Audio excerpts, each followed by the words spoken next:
सतगुरु महाराज की जय। बोल श्री प्राणनाथ प्यारे की जय। जिन सायर खनाए पहाड़ चुनाए, रवि शशि नक्षत्र नक्षत्र फिराए, फिरत अहि निस रंग रुत फिरती, ऐसे अनेक विराट बनाए। जिस ब्रह्म के द्वारा गहरे सागरों और ऊंचे पर्वतों का निर्माण हुआ है, जिसकी सत्ता में सूर्य चंद्रमा और असंख्य निर्माण हुआ, असंख्य नक्षत्र भ्रम कर रहे हैं, दिन रात्रि तथा ऋतुओं का चक्र परिवर्तित होता रहता है। वनस्पतियों में रंगों का परिवर्तन होता है। वह स्वयं कैसा है, ऐसा केवल इसी ब्रह्मांड में ही नहीं बल्कि अनंत ब्रह्मांड में हो रहा है। हम्म।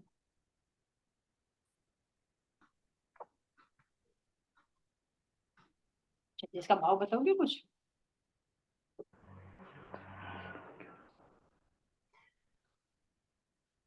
आप ही बता दो आंटी। नहीं, जो मन में आ रहा है वो बताइए, कोई बात नहीं, अपने भाव व्यक्त करो, मैं तो बता दूंगी, अपने भाव व्यक्त करो। मतलब जिस तरह हमें एक तारतम्य मिला है ना, तारतम्य मिलने के बाद हमें राज्य का ज्ञान मिलता है, और उस ज्ञान से हम ऊपर उठते चले जाते हैं। हम्म।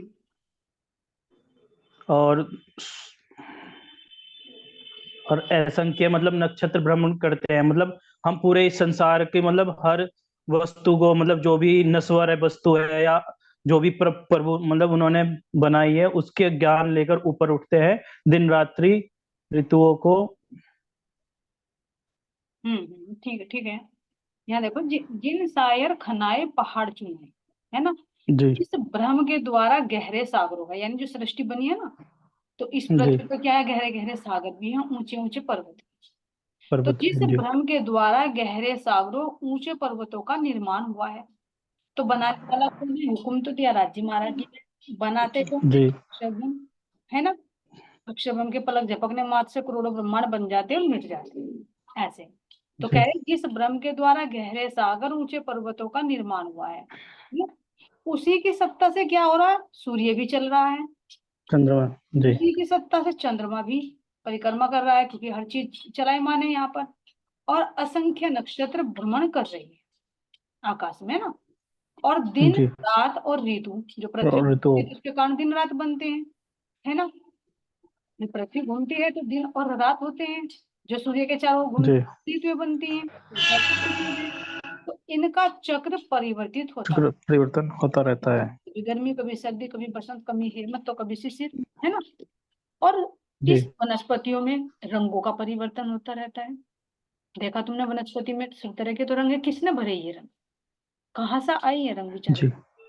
कहाँ से आ रही इतनी संरचना ये, जो यहाँ नारायण के अंदर सृष्टि, नारायणी सृष्टि में चल रही है। तो वनस्पतियों में रंग, रस, खुशबू, आखिर कहीं ना कहीं तो होगा। जी। तो जिसकी सत्ता से ये ऐसी ऐसी चीजें बनी हैं, तो कह रहे वह स्वयं कैसा होगा? भाई ये संसार तो परमधाम की नकल है। जी। तो जब इस नकल में इतने गहरे गहरे सागर है, इतने ऊंचे ऊंचे पर्वत हैं, इतने रंग बिरंगी वनस्पतियां हैं, है ना। यहाँ कैसे ऋतुओं का चक्र चलता रहता है, तो कह रहे कि वो परमात्मा कैसा होगा जिसकी सत्ता से ऐसी सृष्टि बन रही है। तो इनका मूल कहाँ पर है? इन सारी प्रकृति का मूल हमारा परमधाम है। परमधाम में। हाँ, यहाँ जी। पर असत जड़ दुख हो गया, और वह सत चित और आनंद। तो कह रहे कि ऐसा केवल इसी ब्रह्मांड में नहीं बल्कि अनंत ब्रह्मांड में हो रहा है। ये शोभा हम ये सोचे कि हमारे इसी ब्रह्मांड में है, ऐसा नहीं। जैसे हम सोचे कि हमारे घर में ही कोई क्या मिट्टी है, हमारे घर में क्या जल है, हमारे घर में क्या अग्नि है, क्या ये खाना पीना सोना हमारे घर में ही होता है ना? सबके घरों में होता है ना। सब क्या होता है जी। तो इसी तरह से हम ये सोचे कि हमारे इसी ब्रह्मांड में कार्य हो रहा है। हाँ, केवल हमारे ब्रह्मांड में नहीं, ऐसे अनंत ब्रह्मांड है। कहा ना कि पानी के बुलबुलों की भांति जो महा का उसके अंदर, महाशून्य के अंदर अनंत ब्रह्मांड घूम रही हैं। जैसे हवा के अंदर मिट्टी के कण उड़ते रहते हैं, ऐसे अनंत जी। ब्रह्मांड। तो हर एक अनंत ब्रह्मांडों के अंदर अनंत ही ब्रह्मा विष्णु महेश है, अनंत ही 14 लोग ब्रह्मांड है, अनंत ही देवी देव। और हर एक ब्रह्मांड में ऐसी ही संरचना है। तो ये देखिए कि इतने ब्रह्मांडों का संचालन करने वाले फिर नारायण, और नारायण का भी मूल अक्षर ब्रह्म, और अक्षर ब्रह्म का भी जी राज जी महाराज जी, तो वो परम धाम, वो राज जी महाराज जी कितने सुंदर हैं, उनका विस्तार कितना होगा। तो यहाँ की सृष्टि को देखकर वहां का अनुमान हम थोड़ा लगा सकते हैं सुंदर जी, भले अनुमान से परे है, उपमा से परे है परमात्मा, लेकिन फिर भी कुछ विचार कर सकते कि जी सृष्टि इतनी सुंदर है तो वो कितना सुंदर होगा। जिसने इतनी सुंदर प्रकृति बनाई, वो उसका अपना घर कितना सुंदर होगा, है ना। तो ये भाव उसके अंदर छिपा जी। हुआ। बहुत अच्छा, धन्यवाद। चलिए सुंदर शादी, अब आगे जो लेते हैं।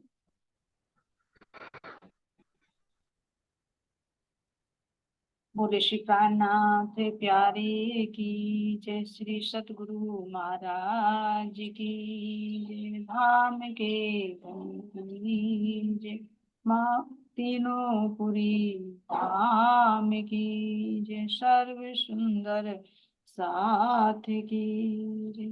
प्रणाम जी, सभी सुंदर साथ के चरणों में कोटि कोटि प्रेम जी। तो चलते सुंदर साथ जी बीदर साहिब की तरफ, है ना। तो कैसा आते हैं सुंदर साथ जी, अब हमारे परमहंस गोपाल मणि जी महाराज अपनी ब्रह्मात्माओं की मंडली को लेकर टिकुरी गांव में आ जाते हैं, है ना। और जो ध्यान कर रहे हैं हमारे सरनाम सिंह जी को नया नाम साधु बाबा मिल गया, तो भविष्यवाणी आकाशवाणी करके बता देते हैं कि हम टिकुरी गांव में आ गए, तुम जल्दी यहाँ आ जाओ। उधर उनके माता पिता को भी सूचना पहुंचा देते कि भाई आपने हमारे यहाँ सूचना पहुंचाई थी तो हम भी यहाँ पर आ गए। तो जैसे उनके माता पिता को पता चलता है, तो भाई कमलेश्वरी को भी पता लगता है, बहू है घर की, तो वो तो बड़ी खुश होती है। तो अपने ससुर को कहती है कि पिताजी आप ऐसा करना, जब वो परमहंस महाराज जी सतगुरु जी आए हुए हैं तो आप विनती करना कि हमारे घर पर भी चले, क्योंकि सबकी इच्छा होती है कि भाई मेरे सतगुरु मेरे पास में को आ रहे, तो घर पर बुलाने की हर एक इच्छा होती है सुंदर साथ जी, अंतर दिल में तो होती है, बाहर में धन्य हो जाता है सुंदर साथ जी वो घर भी जहाँ अपने सतगुरु के चरण पड़े। तो ऐसा ही कमलेश्वरी जी के भी दिल में भाव आया, अब बहू है, मर्यादा है, तो जा तो नहीं सकती, लेकिन उन्होंने अपने ससुर से कह दिया कि आप उनसे विनती जरूर करना कि कमलेश्वरी ने कहा है कि सतगुरु जब आप आई हो तो यहाँ पर भी घर पर भी पता। तो ऐसे सुंदर साथ जी जब परमहंस जी उनके पिता के पास मतलब सूचना पहुंचा देते हैं, और सरनाम सिंह जी को भी बुला लिया जाता है, तो आकर वे उनके चरणों में दंडवत प्रणाम करते हैं, है ना। तो यहाँ पर सुंदर साथ जी वर्णन कर रहे हैं कि आकर उनके अंदर कितनी वो होती है, कितनी खुशी होती है, कि जैसे उदाहरण दिया गया कि जैसे सांप की मणि होती है ना, तो वो मणि खो जाए और फिर पुनः उसको मिल जाए, तो कितना खुश। क्यों? क्योंकि मणि से क्या करते हैं सुंदर साथ जी, जो सांप किसी किसी के ही होते हैं, वो मुख में रखता है उस मणि को और बाहर निकाल कर रखता है, तो अंधकार में वो देखता है उसके प्रकाश में। तो अगर वो ना मिले तो फिर वो अंधकार में कैसे देखे, तो उसके बहुत सहायक होती है। ऐसे ही हमारे सतगुरु भी तो हमारे मणि की भांति, क्योंकि उनके प्रकाश में ही तो हम देख पाते हैं ना कि माया क्या है, भ्रम क्या है। तो इसीलिए हमारे सतगुरु हमारे शिरोमणि है, क्योंकि हमारे लिए अंदर का ज्ञान देते। ये मणि तो यहाँ बाहर की मणि होती सुंदर सा, मिट्टी पत्थर होता है, लेकिन हमारे तो परमहंस जी एक चमचमाते हुए परम धाम का नूर है, वो मणि है जिनके प्रकाश में सब कुछ देख पाते हैं। तो ऐसी ही खुशी यहाँ पर उदाहरण देकर बता रहे हैं कि ऐसी खुशी साधु बाबा जी को होती है। और यहाँ पर क्या कह रहे हैं, जल से अलग होने पर, मछली का जल का संगम होने पर जैसी तृप्ति मिलती है, वैसी यहाँ पर साधु बाबा जी। तो अब उन्होंने देखा कि भाई अब 6 साल से तपस्या कर रहे थे, शरीर ऐसा तो नहीं होगा जैसा देखा था उन्होंने। तो देखते ही कहने लगे, अरे तुम ये क्या किया, तुमने अपने शरीर का ध्यान नहीं रखा। भाई ये तो साधन है, इसका ध्यान भी तो रखना जरूरी है, इंद्रियों का निग्रह तो करो, लेकिन ये थोड़े कहते हैं कि इस शरीर का ही नाश कर डालो, ये तो एक साधन है। तो यहाँ पर कह रहे कि इस शरीर का भी ख्याल रखो, इतना कठोर तप करके तुमने अपना कैसा शरीर बना लिया, तुम्हारे से तो अब बहुत जागने की लीला होनी है। तो यहाँ पर सुंदर साथ जी समझाते हैं उनको, है ना, और कहा कि ज्ञान, तारतम ज्ञान से आपको तो, है ना, सत और असत का पता लग गया। जो बात वहां कही थी वही बात अब समझा, तुम्हें तारतम ज्ञान भी मिल गया, सतगुरु भी मिल गए, है ना, तारतम्य ज्ञान के प्रकाश से तुम्हें क्या सत्य है और क्या असत्य है इसका भी पता चल गया। माया क्या है, ब्रह्म क्या है, इसका भी पता चल गया। जीव क्या है, देह क्या है, आत्मा क्या है, इसका भी पता चल गया। ब्रह्म का स्वरूप कैसा है, उसका धाम कैसा है, उसकी लीलाएं कैसी हैं, ये सब तो तुम्हें पता चल गया। फिर इतना तक काहे के लिए कर रहा है तू, ये तो बता। इतनी जानकारी तो कई कई सालों तक समाधि लगाए तब ऋषि मुनियों को भी प्राप्त नहीं हो पाती, और जो तेरे पास है। इतना जब उन्होंने समझाया तो समझ कर सुंदर साथ जी उन्होंने कहा कि अब तुझे ये कठोर तप छोड़ना, और छोड़कर यहाँ पर हमारे बहुत परमधाम की आत्माएं हैं, तुम्हें अब यहाँ जागनी करनी है। अकेले गुफा में बंद नहीं होना, जागृति करनी, क्योंकि तुम्हारे अंदर का ये भ्रम जाल तो जाओ, ये तो कट गया। तो यहाँ कह रहे हैं कि इसको छोड़कर अब तुम भजन आज से इस भूमि का महत्व दिन प्रतिदिन बढ़ता चला है। जो यहाँ पर महाराज जी के अंदर पहले आ गया ना कि जागने का केंद्र होना चाहिए, ये साधु बाबा के लिए निर्धारित कर दिया था। टिकुरी बाबा अपने लिए करा था फूलपुर, क्योंकि देखते वो दिल में बस गया तो उससे आगे बढ़े ही नहीं। नहीं तो वहां पर भी जा सके थे, गोल साई त्रिपाठी के आने उनके घर भी जा सके थे, जहाँ ये सरनाम जी तपस्या कर रहे थे वहां भी जा सकते थे। यही क्यों दिल रुका, क्योंकि यहाँ पर आसपास में जैसे गाँव के आते हुए तो काफी ने नाम ले लिया, तो उन्हें लग गया कि काफी सुंदर साथी पर आत्मा है हमारा। तो उनको आदेश दिया कि आज से तुम्हें इस स्थान पर रहना है ना, और यहीं रहकर तुम्हें सुंदर साथ की जागनी करनी। और आगे कह दिया सुंदर साथ जी कि आज से ही इस भूमि का महत्व दिन प्रतिदिन बढ़ता चला जाएगा, सतगुरु का आशीर्वाद। तो जगह भी देखो सुंदर साथ जी, ये भी दिल में राज्य पहले ही ले लेते हैं किस जगह पर क्या होगा। खेल में बैठे बैठे, मूल मिला में बैठे बैठे राज्य ने दिल में ले लिया था कि मुझे अपना झंडा कहाँ गाड़ना, जागने का मूल मिलाव कहाँ बनाना है, बुंदेलखंड में, है ना। पूरी पृथ्वी के भी कह रहे कि इस वर्षखंड के बिल्कुल मध्य में, और मध्य के भी कौन से, बुंदेलखंड में, बुंदेल के भी पन्ना धाम में, उस टेकरी पर। ये दिल में पहले ले लिया था। तो ऐसे सुंदर साथ जी कहाँ पर आत्माओं की जागनी होनी है, कौन सा स्थान किसके लिए चुना जाना, वो पहले राजी महाराज जी ने दिल में ले रखा है। इसीलिए तो जब अमराई घाट पर पहुंचे तो वही दिल ठहर गया कि भाई यही डेरा डलेगा बस। तो वो दिल में वही भावना उत्पन्न हो जाती। तो ऐसी परमहंस जी के दिल में कि यहाँ ये जागने का केंद्र था, और इसकी जिम्मेदारी किसको दे दिया, कह दिया कि आज से दिन प्रतिदिन इसका महत्व बढ़ता चला जाएगा। और इतना ही नहीं, इस भूमि को जो प्रेम भाव से दर्शन करेंगे या सेवा करेंगे, उनके कोटि कोटि जन्मों के पाप नाश हो जाएंगे। ये सुंदर सा जी, कोटि कोटि जन्मों के पाप। क्यों? क्योंकि इस तन से पाप होता है, जब मन और तन मिलते एक जगह तब पाप होता है। और ये तन और ये मन जब सतगुरु की सेवा में लगेगा तो वे वास्तव में पापों से मुक्ति, है ना। वो सत्कर्म बढ़ने लगते हैं और ये जो पाप कर्म है ये कम होने। तो इसलिए कह रहे जो इस स्थान की सेवा करेगा, इसका दर्शन करेगा, उसके पाप नष्ट होते चले। ये तीर्थों का महत्व होता है सुंदर साथी। ये नहीं कि तीर्थों में गए, खाए पिए और पढ़कर सो जाए, ऐसे। ज्ञान चर्चा भी होनी चाहिए, तप भी होना चाहिए, ध्यान भी होना चाहिए, है ना। और फिर उस स्थान की सेवा भी होनी चाहिए, क्योंकि वो हमारे सतगुरु का स्थान होता है। ये मानकर चलो कि ये तो हमारा लौकिक परिवार का घर है, लेकिन वो मेरे सतगुरु का घर, जिस स्थान पर मेरे धाम धनी लीला कर। तो ऐसे उन्होंने वरदान दे दिया सुंदर साथ जी, और कह रहे कि अति पवित्र आत्मा को भी पावन करे, ऐसी यह भूमि है। अति पावन आत्मा, अति पावन आत्मा तो है ब्रह्मात्मा है। तो अति पावन आत्मा को भी पावन करे। उस अति पावन आत्मा को पावन कैसे करे जब खुद पावन है? क्योंकि जो आत्मा पावन है, पवित्र है, लेकिन भूलवश वो जीव को अपना समझ रही कि मैं जीव भाव में आ गई, तो उसको भी वो पावन करेंगे, अपने स्वरूप में खड़ा कर। तो इसीलिए कह रहे हैं अति पवित्र आत्मा को भी पावन करे, ऐसी ही है भूमि।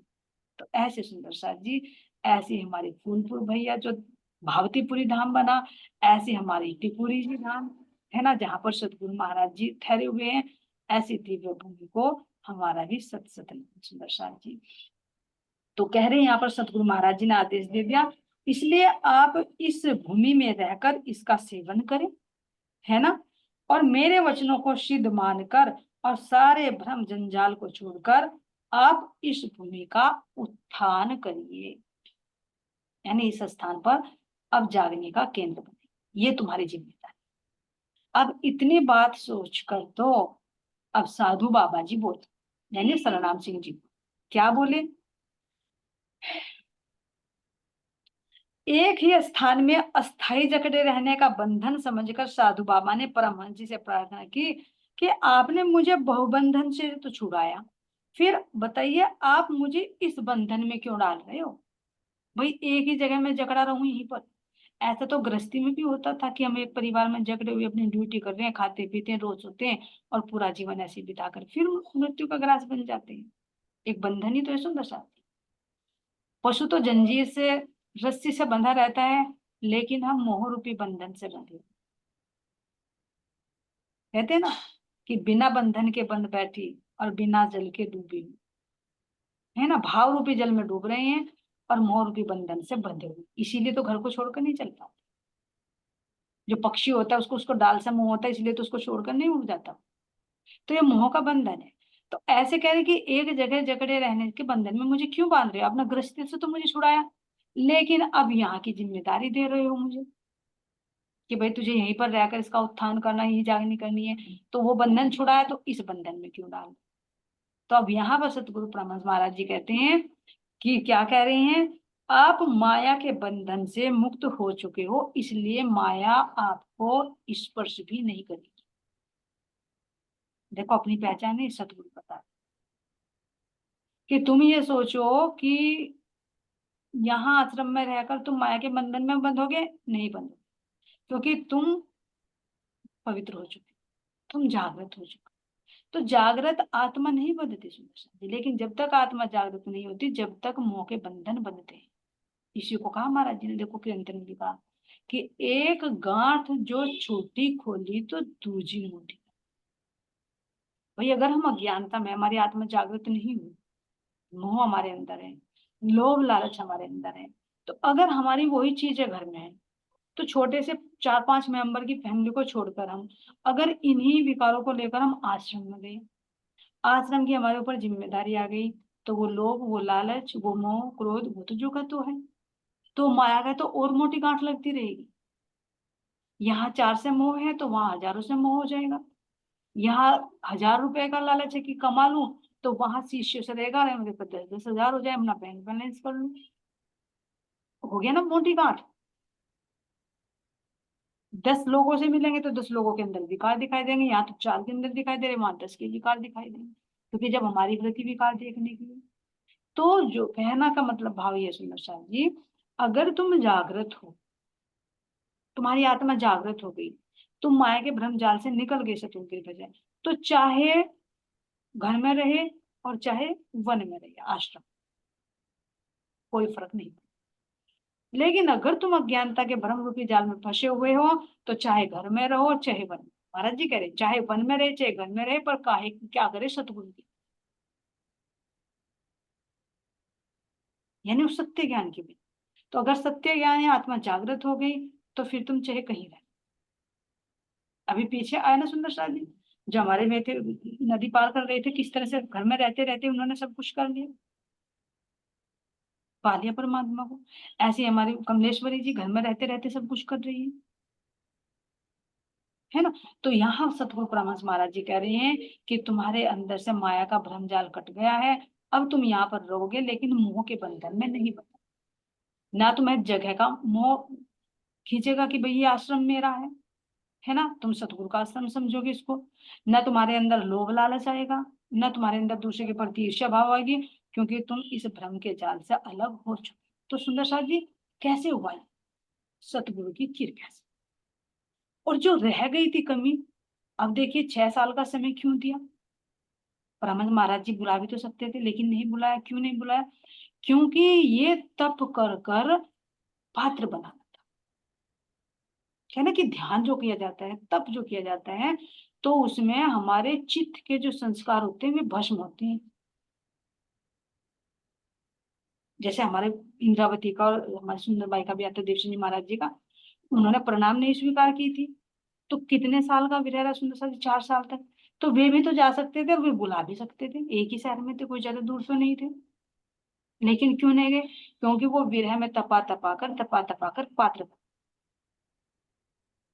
इसी तरह से यहाँ पर इनके साथ हुआ, बुलाए नहीं तो 6 साल तक जो तप किया, तो तप कर करके अपने आप को उन्होंने पात्र बना लिया। और सदगुरु की कृपया साक्षात उनके बल पर ही क्या कर पाए सुंदर साथ जी तप, नहीं तो अब से पहले क्यों नहीं किया? विधामधनी करवाते हैं अंदर से बल देकर, बल दे आप खड़ी करी पशु कारज अपने पियो, है ना। तो यहाँ पर इन्होंने भी ऐसे किया, मैं तो अपना आपा दे रही, आप ही राखे जी। तो ऐसे इन्होंने भी सब कुछ त्याग कर, भोजन वगैरह सब कुछ त्याग कर ध्यान में अवस्था में बैठ गए। तो यहाँ पर परमहंस जी स्वयं अब उनको उठाने के लिए आए, यहाँ पर जागनी कराने के। तो यहाँ पर सुंदर साहब जी, अब महाराज जी यहाँ पर हुक्म दे देते हैं कि तुम, यहाँ बहुत सारी आत्माएं हैं, उनकी जागृति होनी है, तो तुम्हें केवल इस स्थान की सुरक्षा और शोभा का श्रेय आपको मिलने, इसीलिए टिकुरी गांव साधु बाबा के नाम से है सुंदर साथ जी आश्रम। तो कह दिया कि ये श्रेय तुम्हें मिले। यहाँ पर भी देखो कितने अच्छे अच्छे स्थान दे दिए ना सुंदर साथ जी, जो परमहंस हुए जिन्होंने कसनी कसी।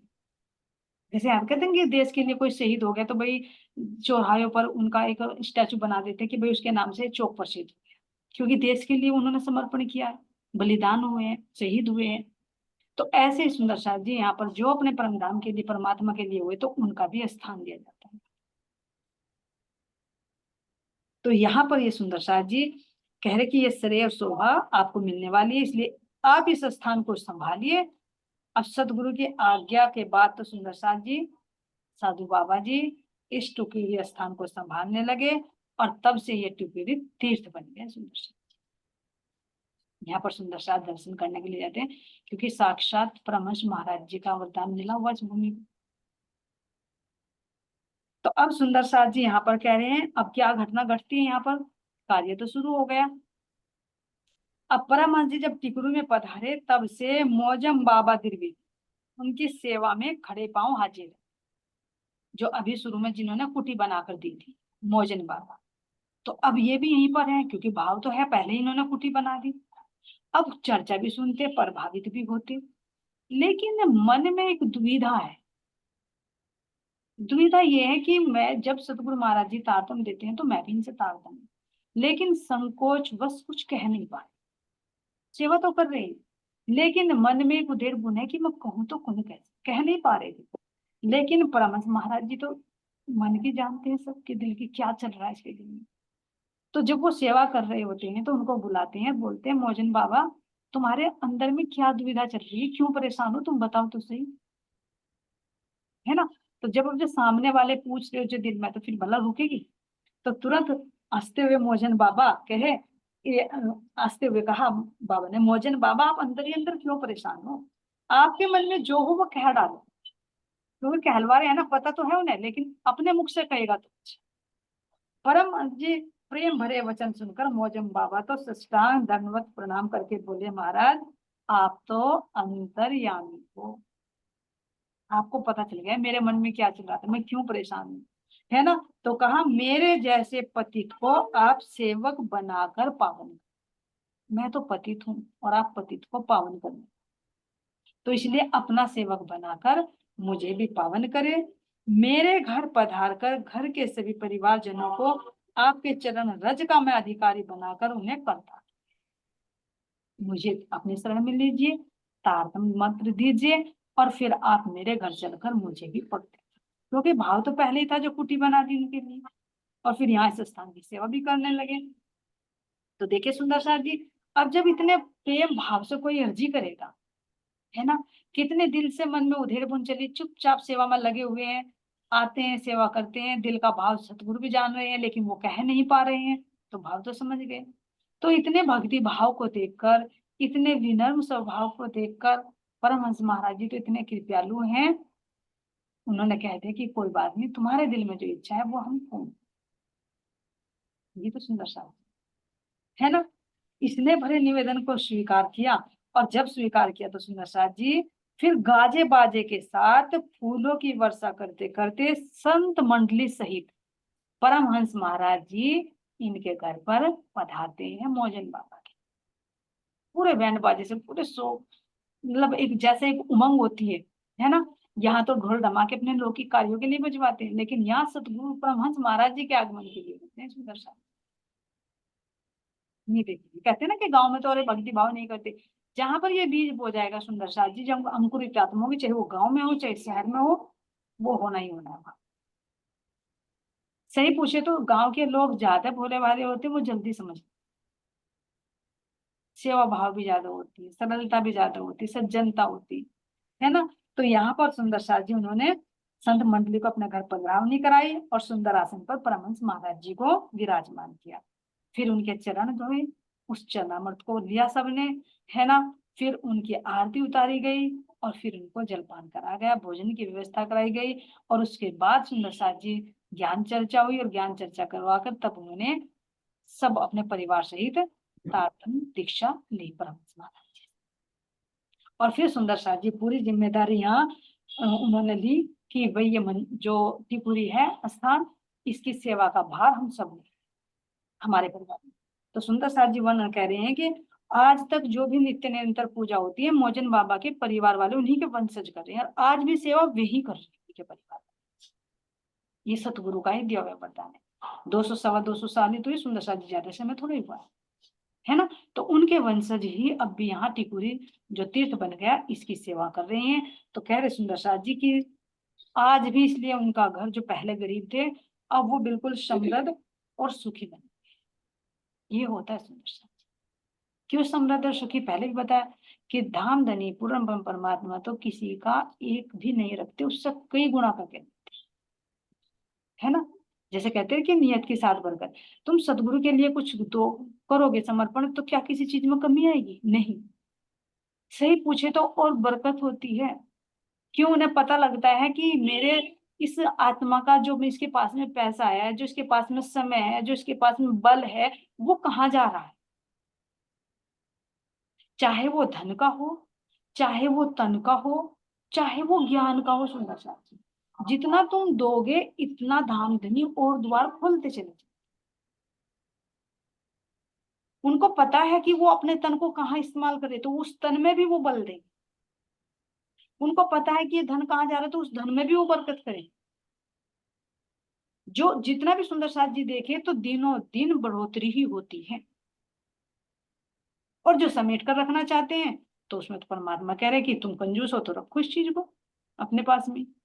तो ये सुंदर साथ जी इसीलिए कह रहे हैं कि उनका परिवार आज भी सुख और समृद्धशाली बना हुआ है, और स्थिर की देखभाल सब वही कर रहे हैं। अब ऐसे सुंदर साथ जी यहाँ तो आगे हैं मौजन बाबा के यहाँ पर पधरावनी हो गई। अब इधर कमलेश्वरी जी के अंदर भी थी, तो उनके ससुर आए थे यहाँ, तो उन्हें भी पता था कि भाई हमारी बहू ने भी कहा कि सतगुरु महाराज जी हमारे घर आए। जब एक के घर जाते हैं तो ऑटोमेटिक है सबके दिल में आता है, ऑटोमेटिकली आता है सबके दिल में कि भाई इसके घर गए तो मेरे भी घर आने चाहिए, है ना।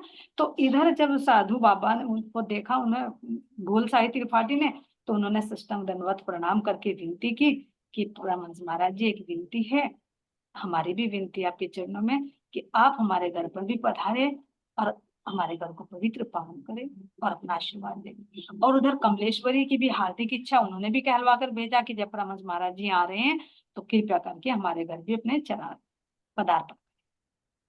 तो ऐसे भूलसाई त्रिपाठी जी परमहंस जी के चरणों में प्रणाम करते सुंदर साथ जी, है ना। और फिर आसपास के जो भी गांव के लोग होते हैं, परिवार के लोग होते हैं, वे सब दर्शन करने के लिए दिन प्रतिदिन यहाँ पर भीड़ बढ़ने लगती है।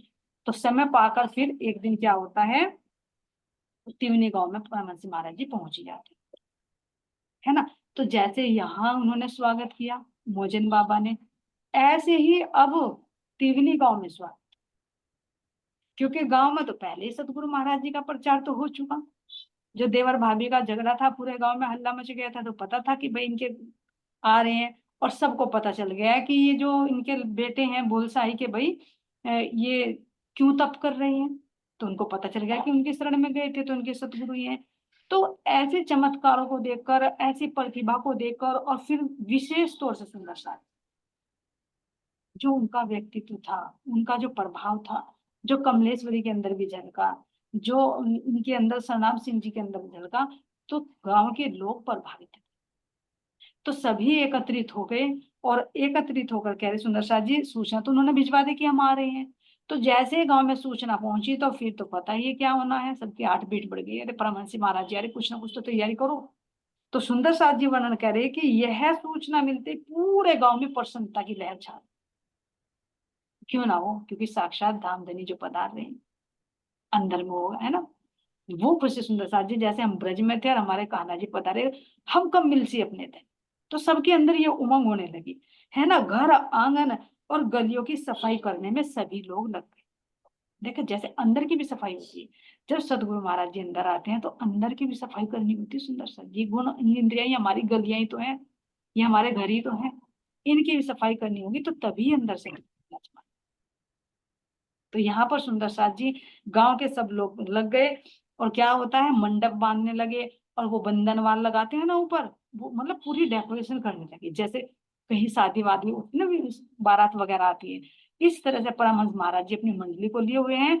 इनके स्वागत में गांव के लोग तैयारी करने लगे, मंडप बांधने लगे, तोरण द्वार सजाने लगे। पहले तो किससे सजाते सुंदर साथ जी, शादी में भी देखा है, जो केला होता है ना, केला, तो केले को काट कर लगाया जाता, तो उन पे साड़ियां लपेटी जाती है और ऐसे तोरण बांध दी जाती है ना। तो पूरे तोरण, पूरे मंडप, चौक पूर पूर कर, है ना, कि हमारे परमहंस महाराज जी आज हमारे गांव में पधार रहे हैं। और विशेष खुशी किसको होगी सुंदर साथ जी, जो उनसे वाकिफ है। कौन? हमारी कमलेश्वरी बहन, है ना। तो इस सब में होड़ लग गई, होड़ लग गई कि अरे मैं अपना घर उससे अच्छा सजाऊं, अरे इसने ऐसा किया, फूल लगाए, मैं भी लगाऊं, अरे वहां से वहां तक मैं पावड़ा बिछा दूं, है ना। सतगुरु महाराज जी को यहाँ बैठाऊंगी, यहाँ चरण धुलाऊंगी, नाश्ते में मैं ये भी दूंगी, ये भी दूंगी। मतलब पूरे, मतलब देखा, वो तो एहसास होता है कि जब वो अपने घर कोई आता है ना, अपने सुंदर से आदमी, तो कितने एक अंदर नए नए विचार आए। तो इसी भाव को व्यक्त करे कि पूरे गांव में क्या होने लगी, जगह जगह होड़ लग गई, तोरण द्वार पर कलश सजने लगे, दीपक जलाए गए, है ना। ऐसा पूरा गांव ब्रह्मन जी के स्वागत के हेतु तत्पर हो गया। और कमलेश्वरी बहन ने तो अपनी सहेलियों को बुला लिया, है। जैसे कह देते भाई कोई आने वाला, बोली सखी जल्दी आओ, है ना, मस्तानी सखी जल्दी आओ। क्यों? क्योंकि जो पास में होगी उनको बुलाकर क्या किया जाएगा कि कुछ तैयारी कर। और तैयारी करते करते जैसे ही भोज बनाने लगी सुंदर साथ जी, तो अंदर में एक फीन तो चली जाती। तो कमलेश्वरी बहन तैयारी भी कर रही है, तोरण भी बांध रही है, और मस्ती में इतनी आ जाती है कि गाना शुरू कर देती। तो क्या गाती है सुंदर साथ जी, आज हमारे घर मोहन आई रे, आज हमारे घर मोहन आई रे, कलश पाव डोले आरती करके, कलश पाव डोले आरती करके, फिर चरणन निज शीस झुकाई रे, आज हमारे घर मोहन आई रे, आज हमारे घर सतगुरु आए रे, चरण धोए चरनामृत लेकर, चरण धोए चरनामृत लेकर, निज नैनन में रूप बसे हैं, निज नैनन में रूप बसे हैं, आज हमारे घर मोहन आई रे, आज हमारे घर मोहन आई रे, आसन दे परिक्रमा करके, आसन दे परिक्रमा करके, बहु पकवान बनाए जिमाई है, बहु पकवान बनाए जिमाई रे, आज हमारे घर सतगुरु आए रे, आज हमारे घर मोहन आई रे। ऐसे सुंदर साथी, है ना, मस्ती में सब तैयारी कर रही है, गायन कर रही हैं, और सब सखियां बनाकर मंगल गायन करें। इस तरह से सतगुरु महाराज जी की पधरावनी करती हैं। आगे कैसे लीलाएं घटित होती सुंदर साथ जी, इसका वर्णन कल के वीडियो में। और ये श्री प्राणनाथ प्यारे की